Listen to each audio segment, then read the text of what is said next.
You were co-chair of the team that put together the Authentic Enterprise. Could you talk a bit about it and the kind of impact that it's having? Sure. So 2 years ago, or more than 2 years ago, Roger Bolton was president of the Page Society. And one of the primary missions of the Page Society is to advance the policy role of the Chief Communications Officer. So Roger said, well, if that's the case, then what's the future of the Chief Communications Officer? We should have a team go off and try to answer that question. Valerie DeMaria, who was at Motorola at the time, as CCO, and I co-chaired that. We had 19 team members, CCOs and agency people, great team, and we sort of dove into this question. Well, one of the things we quickly found out was, in order to answer the question that what is the future of the CCO, we had to answer what is the future of the CEO. So we had a firm go off and interview. It turned out to be a little over 30 CEOs. And before they could answer the question about the future of the CCO, they wanted to talk the future of business. What was on their mind? This is now, about 2.5, 3 years ago. They listed several forces of change, pretty obvious today. One is the digital network revolution. And from a CEO's standpoint, they said it used to be just the press, either playing offense, like let's get our word out, but then also defense. We just used to have to worry about the press. But now somebody over here we've never heard of has this powerful megaphone called the internet. They're on it for like nothing, and people are actually paying attention to them. How are we going to respond to this new world? So the diffusion of media, mostly because of the digital commons emerging, was one. Second was expectations of corporations are changing. Perhaps there was a day when a corporation was expected to produce good product, make money, and not break the law. But now the CEO is saying, I got to worry about the environment, I got to worry about my supply chain, I got to worry about how I treat my people, I've got to worry about all these things. That coupled with the prior concern, the CEO is saying, all these stakeholders are exerting influence on us, but by the way, maybe we should take advantage of that, but I don't know how to do that. The third was globalization. About the same time we were doing this work, Tom Friedman's book, The World is Flat, came out. And rather than being a screed about jobs moving to India, it was a very thoughtful, it changed the dialogue, or at least in the United States, that globalization is going to have profound implications, good and bad, and we better figure this one out. So the CEOs were citing those three drivers of change. We then asked the CEOs, and then we subsequently did a lot of thinking about this. So what are the implications of all of this to the CCO who reports to you? And the CEOs, by and large, said, well, one, we need somebody to figure out how to have relationships across multiple stakeholders. Today, we manage the government here, the press over here, universities there, employees over here, customers differently. But they're all talking to each other now on the net. They all have the same knowledge, so we can't segment them and segment messages. They all know the same thing. How do we get hold of this thing and use it to our advantage? CCOs could help. Secondly, they said, help us figure out this new world of digital, gain mastery of it. Someone's going to. CCO could take a stab at it.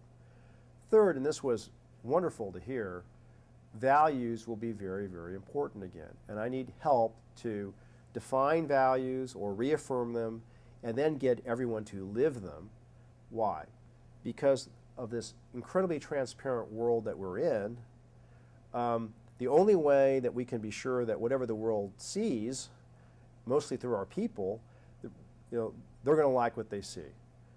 And I can't do that unless everybody actually is living the values that we espouse. And in some cases, we need help even defining them. Well, to me, so we wrote all that up in the paper and published it. We call it the Authentic Enterprise deliberately. And I just gave a little talk across the street here, and I talked about authenticity, because I think it's been misunderstood. You asked what has been the reaction. It's been a very good reaction. There are some recommendations in the paper, somewhat controversial, which is good.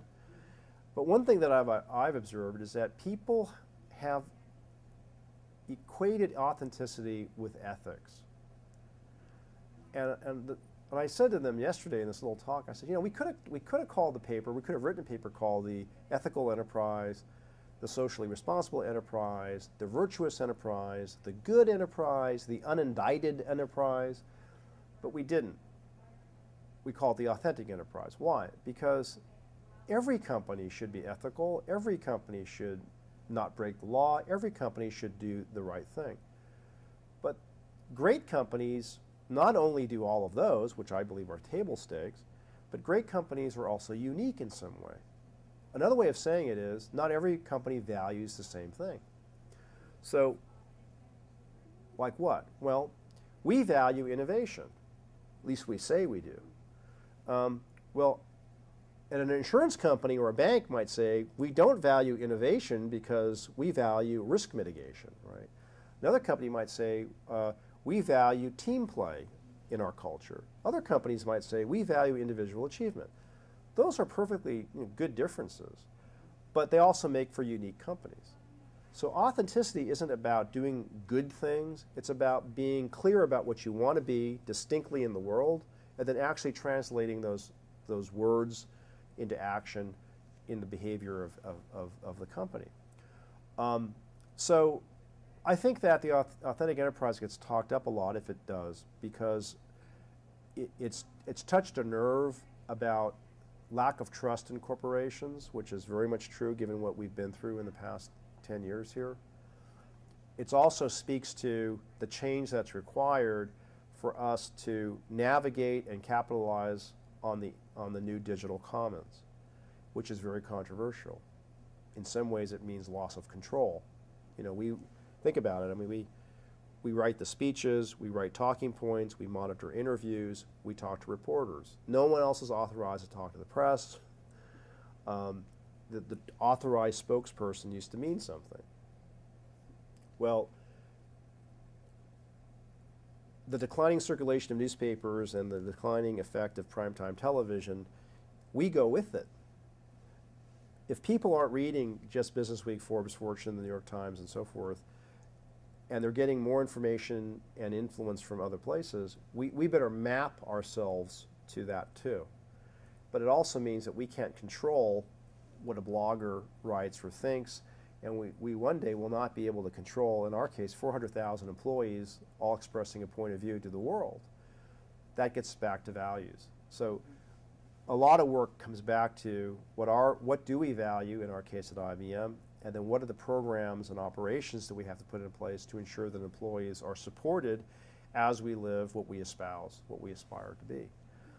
I do think that this represents an expansion of the CCO's role and an expansion of public relations, but we do have to adopt and adapt new ways of doing things. And I think that a lot of companies are well on their way to doing that.